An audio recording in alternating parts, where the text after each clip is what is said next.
What's up, guys? Welcome back to the channel. Welcome back to the Bianconeri zone, where we're going to talk about Giuntoli having a 200 million euros transfer budget or not, basically, because the story is out there and there are a lot of misinformation. And I'm not saying I have all the answers. I don't know how much the budget is, but I'm going to tell you why it's not true 200 million and also why it's not basically zero. That, the media before Allegri got sacked, actually, or no, after Allegri got sacked, tried to tell us that we had absolutely nothing to spend. So that's what we're going to talk about. There's a big slash worrying update on Chesney, and there's a big update on Soule, which is going to be a good debate, I think, because it's Soule. That's why. But before we do that, as always, hit the like button, subscribe to the channel, and let's talk about the budget.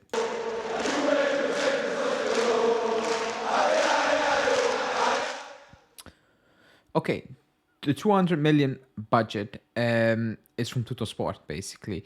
What they said is that Giuntoli is looking to sell a lot of players this summer, and they mentioned a couple. They mentioned, getting wages off the books as well. But this is the list they put out there. Junior, 50 million. McKennie, 30. Chesney, 5. Chiesa, 40. Huijsen, 30. Huijsen, 30 again. That's a mistake. So once. Keane, 20. Kostic, 10. And Soule, 40 million. We're going to talk about a few of them in a couple of minutes because there are updates. But they said it's 200 million euros. And people went, wow, man, that's a lot of money to spend. That's not how it works. And we know that. A lot of these players, or a couple of them, have also big wages to get off the books. Some of them are clean plus Valenza. Like Junior, it's a clean plus Valenza, basically. Chesney, it's a big wage. Chiesa, it's a big wage. Huijsen plus Valenza. Keane, break even, basically. Kostic, try to break even. Soule, big plus Valenza. When people say, why are you selling Soule and then go for another winger, that makes no sense. I get the point, and there's not talking about I like Soule more than the players we're being linked with. But financially for the club, it makes sense. It does. We are doing the swap deal for Douglas Luiz with 2 players and cash on the books. It makes sense for the club. It doesn't really make sense if you talk about it. You're like, man, 2 players plus a transfer fee, and it makes sense. It does make sense for about 20 million, 22 million on the book. So for the club, that's Giuntoli's task right now. We said it at the end of the season. It's going to be a crazy summer where we're going to talk about things we like and dislike, because Giuntoli he needs to improve the squad whilst he needs to balance the books. And when an offer comes in for a player, even though they might like the player, they will sell and replace the player because on the books it makes sense, while he needs to make sure that the quality doesn't take a big dip. That's the difficult task he has at hand, and he, at this moment in time, he's doing his best to make it work. Moving for Douglas Luiz was extremely close. And apparently it's not going to be 20, it's going to be less. Maybe it's a done deal where we're talking right now, because it's pre-recorded. But that's what Giuntoli is doing. 50 million for Junior, 30 million for McKennie. That's about what we're going to get from Aston Villa, basically. Chesney, talk about in a second. Chiesa, depending if it's Roma or Napoli and we're actually going to sell, we're not getting 40 million, obviously. Huijsen, if it's a Premier League, you're getting that. Same for Keane, Kostic, Soule. It's a massive task, but he's going to need to sell players. Or you can flip it and he's going to need to sell Bremer or a Vlahovic instead of these guys, basically. That's the situation right now. But talking about one of these players, one of them is Soule. And he is a big talking point. You might like him, you might dislike. You might say, oh, he's doing it for Frosinone, he's not doing it for us. And the debate goes on and on and on and on. I might do a live show, a debate show on Soule soon. But a big offer from the Premier League is coming. That's what was the talk all day. And Nico Schira said, well, Leicester and West Ham are very interested. Juve is open to sell only for 40 million. And Romano said it's still up in the air. We could still stay, but if a big offer comes in, the club will think about it. And 40 million euro is a massive offer for the club. It is a massive offer. And a lot of you will say jump on that because he's not that good, or you don't think he's that good. And 40 million euro is crazy. If you sell Soule, you need to replace Soule. The idea was get Felipe Anderson on a free. That didn't go through. If you sell Soule, you need to replace Soule or Chiesa, because Weah is not the answer. Junior is out of his way. You need wingers. You need some sort of, depth as well, like starting, but also depth. But if an offer of 40 million comes in, the club is selling. I'm like, it's 100% certain the club is selling. If 100, if 40 million comes in, the club is accepting that in a heartbeat. It's really going to happen. Are West Ham or Leicester going to pay that? Leicester probably not, because they have some issues apparently. I don't think West Ham are going to pay 40 million euros as well. So it's going to be interesting, but I think we all need to, make peace with the fact that he is like most definitely almost on his way out. It's just who's going to pay up, who's going to offer the most money, and what are we going to do to replace him? Because again, we're talking about Junior leaving, Soule leaving, Chiesa potentially leaving, but who are we going to replace him with? I don't want to mention the name we've been linked with, not now.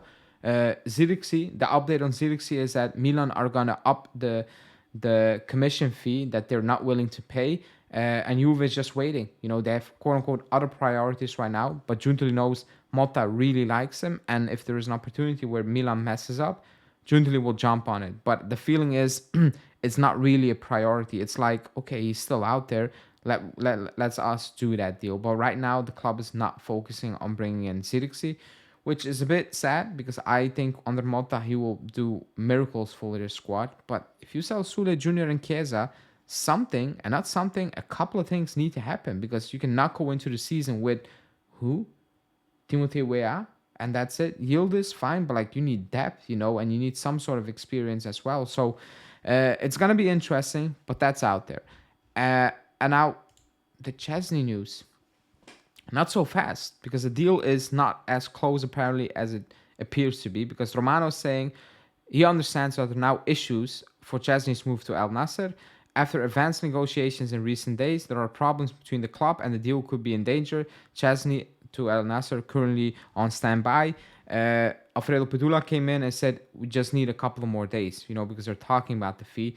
I think the issue is that Al Nassr thought we're gonna get him on a free, and Giuntoli's like, you're gonna pay. We are in a situation where he signed Di Gregorio. You need to move out Chesney. So he cannot really haggle about 5 million. He cannot put this deal in danger. I think Giuntoli knows that, because you need to move out Chesney if you want to bring in Di Gregorio. You need to get those wages off the books. And Chesney has now finally, quote unquote, opened up to a move, which was in doubt early on, when the Di Gregorio news came out. I don't think Giuntoli is that, or you would hope that he's not that stupid to miss out on this opportunity, because it would put his transfer plans, timing in a lot of danger, and it will not help the club.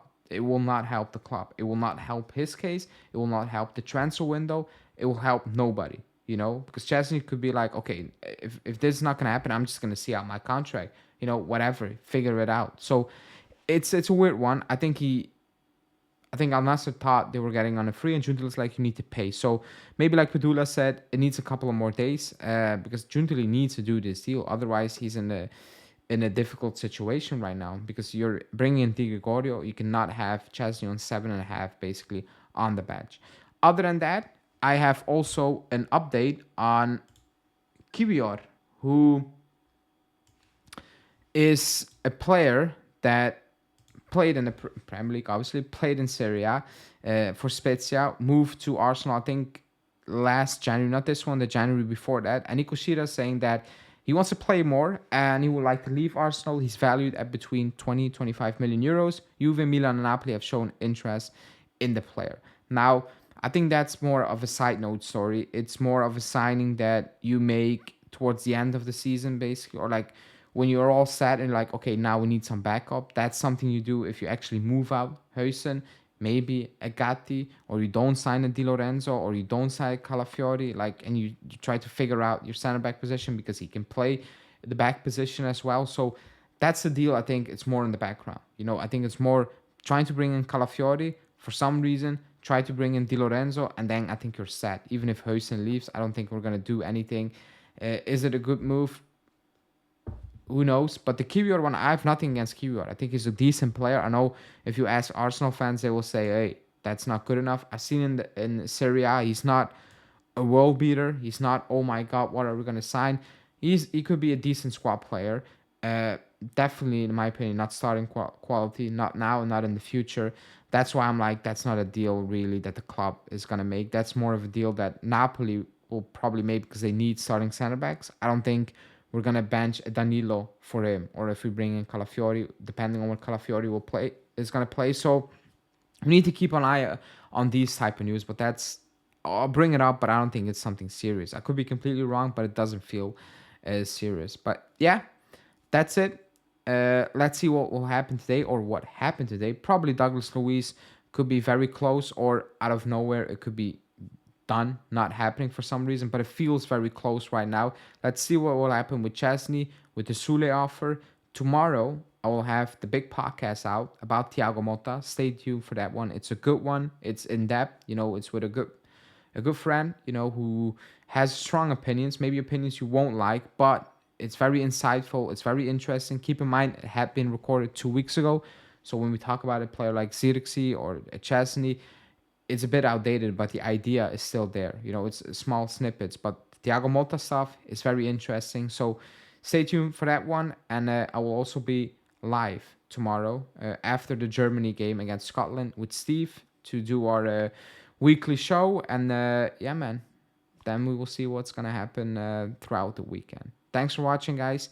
Also, watch the podcast I did with the Aston Villa channel on Douglas Luiz. Very interesting stuff as well there. Good talk. And thanks for watching. I'll see you guys back very soon. Ciao.